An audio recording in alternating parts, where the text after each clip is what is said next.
ina ni Vice Ganda may damay sa galit ni Christopher Min at ng ilang mga GLS voters. Dahil talaga namang damay lahat no sa ginawa po ni Miss itong ni Vice Ganda doon po sa katatapos ng na-concert nila ni Miss Regine Velasquez, kung saan hanggang sa ngayon ay nananatiling tahimik si Vice. Hindi po siya nagsasalita patungkol sa issue kahit kabi-kabilaan na.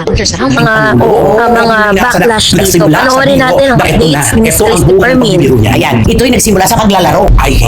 Naglaro eh. Hindi niya inaasahan ito. Hindi niya ito inaasahan pero hiningi niya. Kaya binibigay sa kanya ngayon.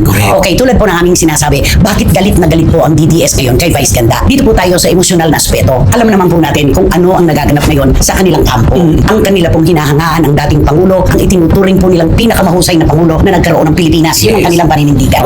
Nasa The Hague po ngayon, nasa Netherlands, nakakulong, may edad na. Ano ang sabi nila? Kapag nakahiga ng tao, pag nakadapa na, hindi mo na sinisipa. You don't kick a dying dog. Kung salitang kolokyal, binulabog mo ang kuta ng langgam, ngayon kinakagat-kagat ka. Ganun lang ang nangyayari. Literal na ipinapako sa krus si Vice Ganda talaga. Yung ano dito, hindi na po ito question ng politika laban sa politika. Ito po ay question na ng respeto na ibinibigay sa mga dating naglilingkod sa ating bayan. Katulad ng dating Pangulong Rodrigo Roa Duterte. Ano nagalit ang mga DDS? Ngayon lahat ng butas na pwede nila masilip laban kay Vice Ganda, ginagawa nila. Katulad yung huwag ka nang nagpapanggap na makabayan ka, na kunwari nagagalit ka sa China. Pero kumustahin mo naman ang mga raw materials mo, ang mga binibenta mong produkto dun sa iyong Vice Cosmetics, diba? Made in China.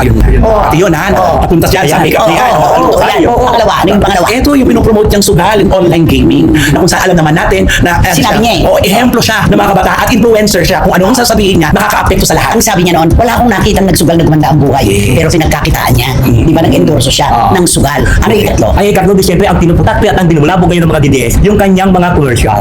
Na ang dapat ma-endorse na siya, i-boycott ito lahat. O lalo na isang coaching, at saka yung mga delivery na nanawagan talaga sila at marami pang iba. At saka alam mo, kagulat-gulat, totoo talaga nakakaisa ang mga DDS. Ilang oras pa lamang pagkatapos ng kanyang unang gabi ng concert, 1 milyon agad ang nabawas sa kanyang sa IG. Ay, nakakabahala talaga yan. Kasi mararamdaman mo talaga na parang isang kumpas. Kung nakahati ang daan, nakakatakot yan. At saka sabi nga ng ating mga kababayan, nakakalungkot kasi sa It's Showtime, tumatalak ka pa ng kung ano-anong parang words of wisdom. Kung ano-ano yung mga sinasabi mo, pero anong ginagawa mo tungkol, sasabihin niya, kunwari, ingatan natin ang ating mental health.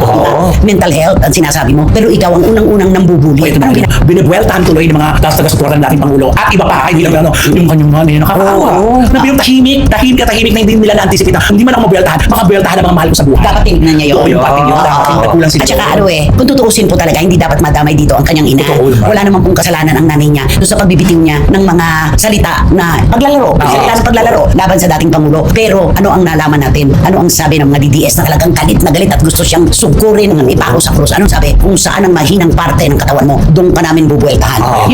Ayon sa bandera ng Inquirer, nadamay si Nanay Rosario Bisiral, ang ina ni Vice Ganda, sa galit ng mga tahasang tinatawag na DDS o mga mahigpit na taga-suporta ni dating Pangulong Rodrigo Duterte. Matapos itong kumalat, si Pokwang, isang kapwa komedyante at kaibigan ni Vice Ganda, ay nanguna sa isang taus-pusong panawagang hiniling niya na sa mga bashers o mga nananakit sa social media na wag na sanang isali si Nanay Rosario. Sabi niya, wag naman po idamay ang nanay niya. Sabi niya, dagdag pa ni Pokwang, kaming mga artista at politiko ay tanggap namin na nabash kami. Kahit minsan masakit, wag naman si Nanay Rosario, please, patuloy niya. Ang payag na ito ni Pokwang ay sumunod sa mga insidente kung saan ang figure or public figure na si Vice Ganda, isang prominenteng komedyante at personalidad sa media, ay naging target ng batikos mula sa isang grupo o kilosang tinubureang DDS o Dutertismo. Tila sinubukan ng ilan na gamitin ang personal na buhay ni Vice Ganda, lalo na ang kanyang ina, sa bahagi ng panunukso o political na pambabato. Bagamat hindi ganap na nailahad kung paano nag-leak ang iba pang personalidad o grupo, tila malakas ang suporta kay Pokwang sa kanyang panawagang hindi idamay ang isang inosenteng tao. Si Nanay Rosario is in the crossfire ng political tension. Ang kanyang paninindigan ay nakapagdulot ng simpatya mula sa publiko na naniniwala na hindi dapat isali ang mga hindi naman aktwal na kalahok sa argumento o away. So, dahil dyan, may mga opinyong nagkalat, no? Meron daw tayong tinatawag na karapatang mabuhay ng malayo sa politika.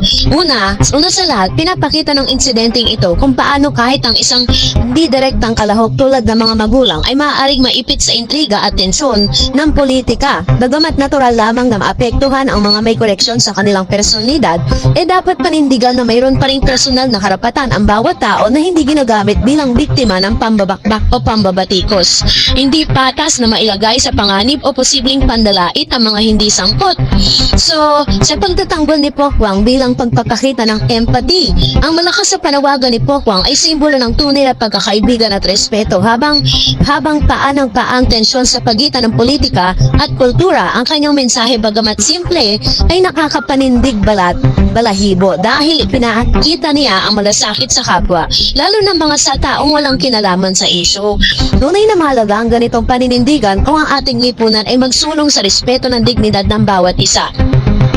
Sa isang banda, nakakaalala na tila ginagamit ng ilang elemento ang buhay ni Vice Ganda kasi katulad po ng sinabi ng mga DDS, kung saan daw mahina di umano itong si Vice Ganda, doon daw nila titirahin si Vice. So alam po natin kung gaano kamahal ni Vice Ganda ang kanyang ina, kaya naman marami po sa mga supporters ng dating Pangulong Duterte ay di na mahina pati ang kanyang ina, no? Pero yun nga, marami pong nananawagan na dapat hindi na din idamay ang ina ni Miss nitong si Vice Ganda.